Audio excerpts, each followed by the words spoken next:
Well, I have been arguing for a long time, I think, as you know, Ryan, that the best case from Ukraine's point of view is to settle this war immediately.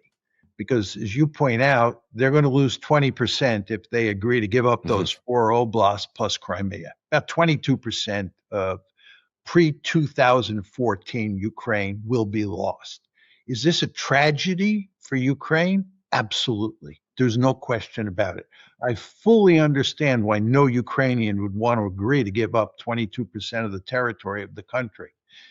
However, the question you always have to ask yourself as a good strategist is what is the alternative? And the alternative is to continue fighting. And as you pointed out, if you continue fighting, you're likely to lose probably about half the country. Hmm. You're likely to lose Odessa, and that would be catastrophic. You're likely to lose Kharkiv. You're likely to lose a handful more oblasts as well. So you will end up in that scenario as a dysfunctional rump state.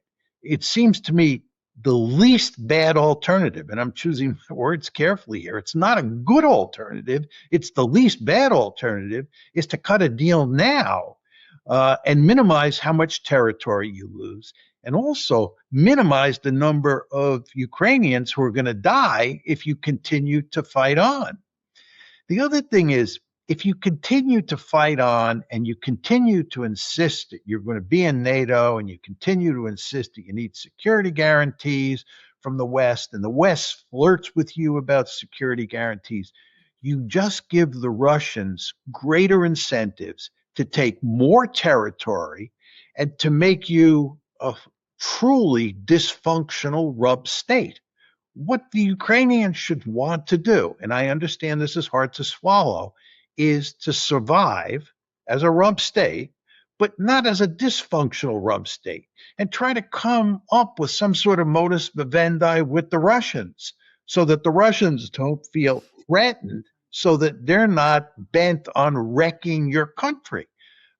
This is the best alternative for the Ukrainians at this point of time.